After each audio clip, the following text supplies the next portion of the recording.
আসসালামু আলাইকুম। এসজে কিচেনে সকলকে স্বাগত। আজকের রেসিপি কাঁচা আমের আইসক্রিম। কাঁচা আমের সিজন ফুরিয়ে যাওয়ার আগে একবার হলেও এই কাঁচা আমের আইসক্রিমটা বানিয়ে দেখবেন, এতটাই খেতে হয় মজা। আইসক্রিম তো অনেক খেয়েছেন, একবার হলেও কাঁচা আমের আইসক্রিমটা ট্রাই করবেন। আমি প্রথমে এখানে নিয়েছি কাঁচা আম।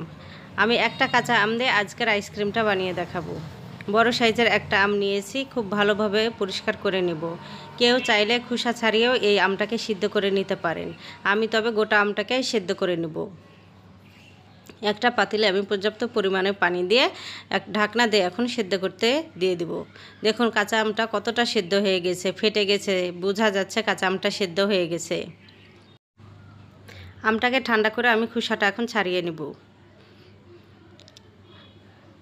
খুব ভালোভাবে আমটা সিদ্ধ হয়ে গেছে, আপনারা দেখে বুঝতে পাচ্ছেন কতটা সিদ্ধ হয়েছে। এখন আমি কাঁচা আমের পিউলিটা ব্লেন্ডার জারে নিয়ে নেব। এখানে আর দিচ্ছি আমি কিছুটা পুদিনা পাতা। পুদিনা পাতাটা দিলে আইসক্রিমের ফ্লেভারটা অনেক সুন্দর আসে।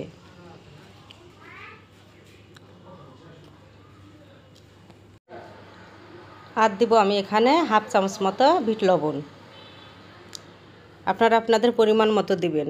আর আমি এখানে দিচ্ছি চিনিটা আমি একটু আগে থেকে গুঁড়ো করে নিয়েছিলাম, আপনারা চাইলে এখানে গোটা চিনিও দিতে পারেন। তারপরে দিচ্ছি আমি এখানে হাফ কাপ মতো পানি। ব্লেন্ডার জারে আমি এখন ভালো করে ব্লেন্ডার করে নেব। দেখে বুঝতে পাচ্ছেন কতটা সুন্দর ব্লেন্ডার করা হয়েছে। আর এখানে কালারটা এমনি এমনি আসবে না, এখানে সামান্য একটু ফুড কালার আপনারা অ্যাড করতে পারেন। আমি এখানে গ্রিন ফুড কালারটা ব্যবহার করেছি, আপনারা চাইলে এটা বাদও দিতে পারেন। দেখা সুন্দরের জন্য আমি এখানে ফুড কালারটা ব্যবহার করেছি।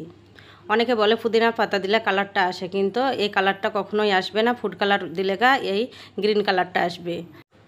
এখন আমি আইসক্রিমের মোল্ডে পিউলিটা ঢেলে নিচ্ছি। আমি সবগুলোকে এভাবে করে ঢেলে নিয়েছি। এখন আমি 12 ঘন্টার জন্য ডিপ ফ্রিজে রেখে দিব। 12 ঘন্টা পর ফিরে আসলাম।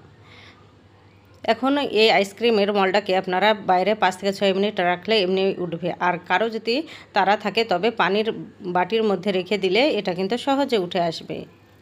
দেখুন আইসক্রিমগুলো কতটা সুন্দর হয়েছে আর খুব সহজে উঠে আসছে। আমার রেসিপিটার কোনো অংশ যদি একটুও ভালো লেগে থাকে তবে প্লিজ একটা সাবস্ক্রাইব করে আমার পাশে থাকতে পারেন। আর এখনও পর্যন্ত যারা একটা লাইক দেননি, প্লিজ একটা লাইক দিয়ে ভিডিওটা কন্টিনিউ করবেন। আইসক্রিমগুলো দেখতে অনেক লোভনীয় লাগছে, আর পুদিনা পাতা দেওয়ার কারণে ফ্লেভারটা কিন্তু দারুণ আসে।